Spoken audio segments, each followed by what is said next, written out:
IQ. He understands the sport. He looks at it in a mental sense. He knows what he needs to do. Fight. Crawford gonna have to stay consistent and win out. Gonna have to get ahead and stay ahead. You know what I mean? And then also looming is the controversy. Can Crawford win a close decision? I could never win a close decision. Crawford has the same, but I just feel like Crawford's ring eye coordination is better and he has more fire in the body left. He wants it more, in my opinion. Lennox Lewis has broken down why he believes Terence Crawford can beat Canelo Alvarez, and for him, the fight is more mental than physical. Lewis argues that Crawford's boxing IQ, adaptability, and sharp movement give him the edge. In his view, size won't be the deciding factor because Crawford's intelligence and tactical approach allow him to neutralize bigger opponents. That's why he believes he's got incredible talent, incredible IQ. He understands the sport. He looks at it in a mental sense. He knows what he needs to do to stay at the top and be at the top. He moves very well. He's a very elusive mover. And his work rate is high. I won't ask you who's going to win the fight because I know that's a question you've probably been asked a million times, but I will ask you, do you think this fight goes the distance or do you think this fight ends inside the distance? Interesting. Really an interesting fight to look at. Coach Bernie echoes that sentiment, explaining what makes Crawford such a dangerous and unique fighter. He says Crawford isn't just a sharp puncher. His precision and timing turn clean shots into punishing blows that opponents struggle to recover from. Bernie stresses that Canelo, despite his incredible resume, has never faced someone with Crawford's mix of speed, accuracy, and natural punching power. When he says Crawford's hands are like bricks, he's pointing out that a fight is always highly anticipated and one this magnitude, you know what I'm saying? I think Canelo is hyped too because, they know that Bud brings a different element. And the guys that he's been fighting is now superstars. Bud is a superstar. It's a mega fight.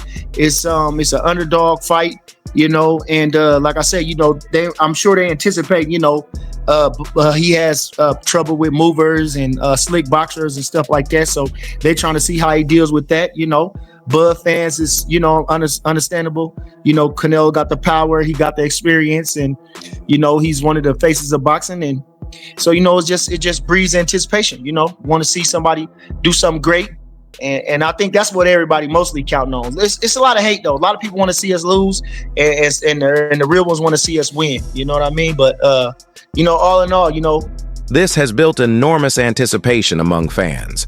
The boxing world is buzzing to see how Canelo, a fighter who's built his legacy on strength and counterpunching, handles someone as elusive, unpredictable, and technically brilliant as Crawford. Unlike many of Canelo's past opponents, Crawford won't stand in front of him waiting to be countered. This matchup is about more than just reputations. It's a pure clash of styles, and for the first time in years, many feel Canelo is facing someone who challenges him at every level. Well, Bud Crawford just hits hard anyway. He got fucking bricks for hands. You know what I mean? He got baseball mitts. His hands is big as a baseball mitt. So, then he's a sharp puncher. So you got to understand that Canelo hasn't fought a sharp puncher. Them guys wasn't sharp punchers. Magia, Berlanga, the guys, they not sharp punchers. You know what I'm saying? So when you got it's a difference with the speed and the velocity that they're coming with. You know what I mean? If you can understand that. The quickness of the punches, the sharpness of the punches. These guys, you can see all their punches coming. You ain't gonna be able to see all Bud punches coming. You ain't gonna be able to see his punches coming, for real. They have like one common opponent, Amir Khan? Yeah. Tell me, what do you think the difference is? Obviously, you've seen a highlight reel with with Canelo. Amir Khan, who has fought both men, adds an interesting perspective. While he respects Canelo's greatness, Khan believes Crawford simply wants this fight more. In his eyes, Crawford's hunger, sharpness, and energy outweigh what Canelo brings at this stage of his career. Khan argues that years of elite-level, Battles have taken a toll on Canelo, while Crawford is fresher and more motivated. For Khan, this isn't just about skills. It's about sacrifice. And right now, he's Great timing, great feints, moves well, whereas Crawford has the same, but I just feel like Crawford's ring eye coordination is better and he has more fire in the body left. He wants it more, in my opinion. Whereas Canelo in that last fight against the Cuban guy he fought, he just seems to me that that fire has just gone. Like, he was just getting the win and moving around and enjoying himself, which he can do, because at the end of the day, the guy, he's already cemented his legacy, so he can do that. So yeah, I got Crawford winning that fight. And when you sparred him, when you were in the same camp with Bomac, what was it like? You have any good stories about sparring him since you were an opponent? See, when I fought him as a fight, I didn't know what to expect. But then obviously, when I sparred with him, I would try different things to really how would I be able to beat a guy like him? And I was working on different things, and the guy is very tricky. He's a guy that always keeps on adapting your style and also keep getting better and better as the fight goes on. So yeah, he's a very, very good fighter. I do like him because he came to my camp 2-3 times, drove up to spend like 2-3 weeks with me to just give me some advice and be there with me and win with me and train with me. And so yeah, that's why like them little things go a long way for me, and that's why I'll always support him and push him. Trainer Stephen Breadman Edwards, however, offers a reality check.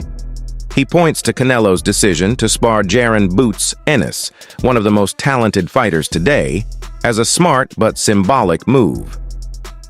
Edwards explains that sparring is not the same as a real fight.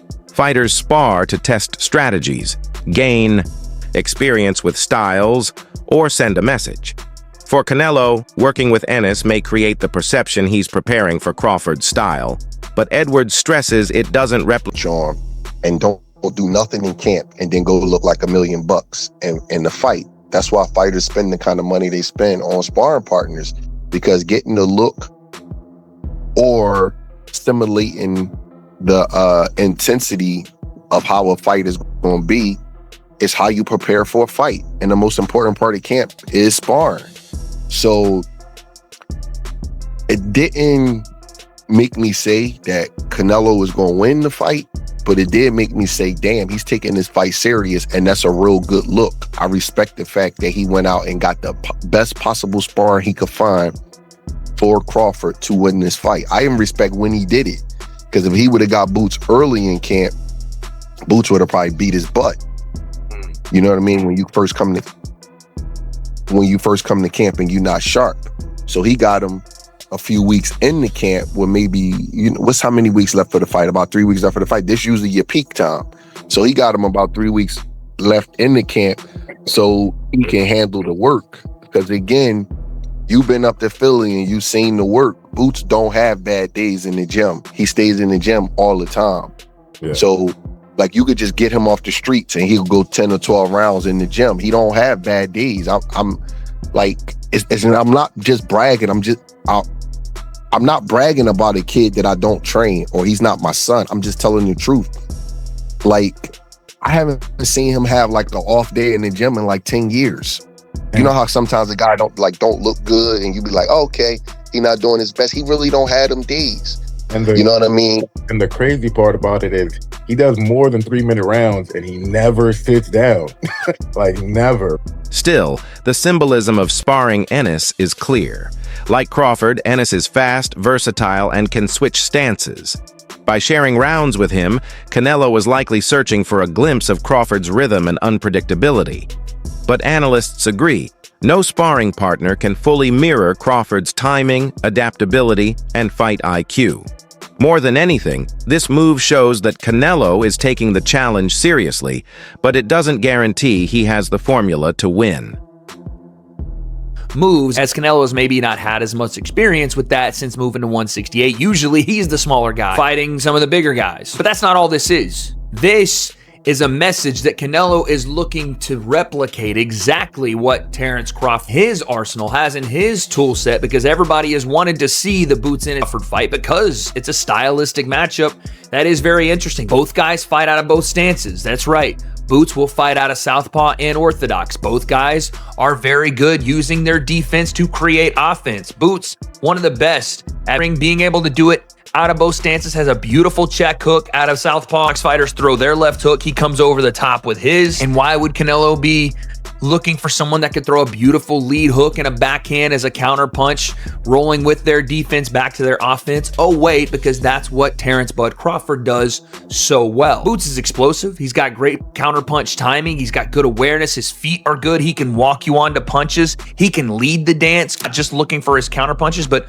underrated, I think, in his aggression. This is a perfect get for Canelo. And I'm not even trying to play the one side or the other. Canelo fans, Crawford fans, you're going to think whatever you want to think. But the reality is, getting this kind of sparring is a massive deal for Canelo. It's going to give him probably the best look you could get for Terence Bud Crawford outside of sparring Terence Bud Crawford. I can't understate how important even just a couple of days working with Jaron Boots Ennis is going to be for Canelo, just to see a bit of the tempo, a bit of that switching of stance, because let's be honest, there's not many guys that Canelo has fought that have fought out of both stances and done it as fluidly as Boots Ennis or as Bud Crawford will do in their fight. 7. Another concern is Canelo's decline in speed and mobility. Now in his 30s, he's visibly slower on his feet. Against a slick, agile fighter like Crawford, that could be a serious vulnerability. Canelo's strengths, timing, counters, and cutting off the ring depend heavily on his legs. If he can't keep pace with Crawford's angles and movement, he risks chasing a target he can't pin down, and if he can't position himself, power alone may not save him.